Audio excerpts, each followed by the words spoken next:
রাত 1টা বাজে। বর 8 কেজি মাছের ব্যাগ আমার হাতে ধরিয়ে দিয়ে কাটতে বলে হনহনিয়ে নিজের রুমে চলে গেল। আমি তার যাওয়ার পানে চেয়ে আছি। একটা মানুষ এতটা নির্দয় কিভাবে হতে পারে? এত রাতে কেউ মাছ আনে? মাছগুলো নিয়ে রান্নাঘরে রেখে তার জন্য খাবার বেড়ে রুমে নিয়ে গেলাম। খাবার তার সামনে রেখে চলে আসছিলাম মাছগুলো ফ্রিজে রাখবো বলে। পেছন থেকেই তার ডাক, কালকে সকালে আমি মাছ ভাজা খাবো, তাই মাছগুলো যেন এখনই কেটে রাখো, আর কালকে সকালেই যেন আমি মাছ পাই। আমি আর কিছু বললাম না, মাথা নেড়ে বললাম জি বলে বের হয়ে গেলাম। বাবা মা শখ করে নাম রেখেছিল আলো, কিন্তু জীবনে আলোই আসলো না, অন্ধকার আর অন্ধকার দেখতে পাই। তারপর আবার আসলাম পানির জগ নিয়ে। আমার বর শাওনের সামনে দাঁড়িয়ে আছি, উনি ওনার মতোই খেয়ে যাচ্ছে। একটাবার জিজ্ঞাসা করলো না যে আলো তুমি কি খেয়েছো?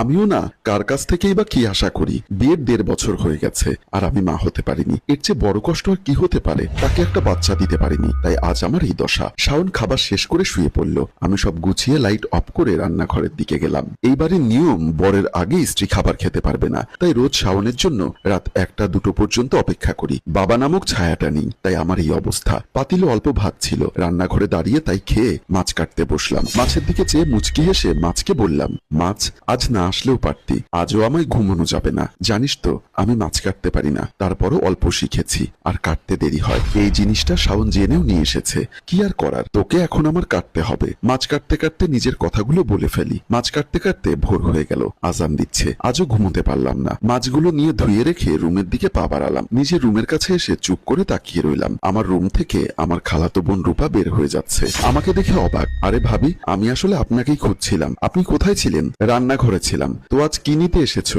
ফোনের চার্জার নাকি চিরুনি নাকি টর্চ লাইট?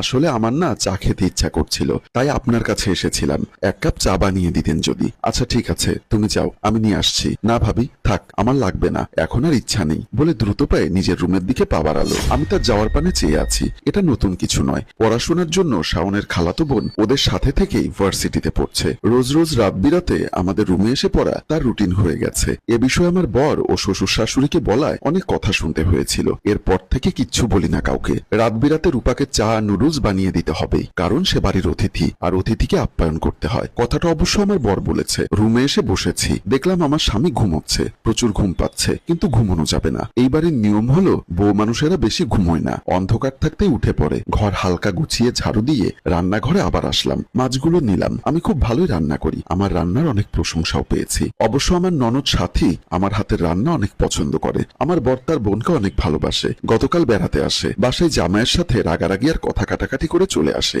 আমি আস্তে আস্তে মাছগুলো রান্না করলাম। দুপুরে খাবার টেবিলে বসে সবাই খাবার মুখে নিয়ে থুথু করছিল, কিন্তু আমার ননদ একটা টু শব্দও করেনি, আমার দিকে শুধু চেয়েছিল। তখন শাশুড়ি বলেছিল, এইগুলো তুমি ইচ্ছা কইরা করছো বৌমা,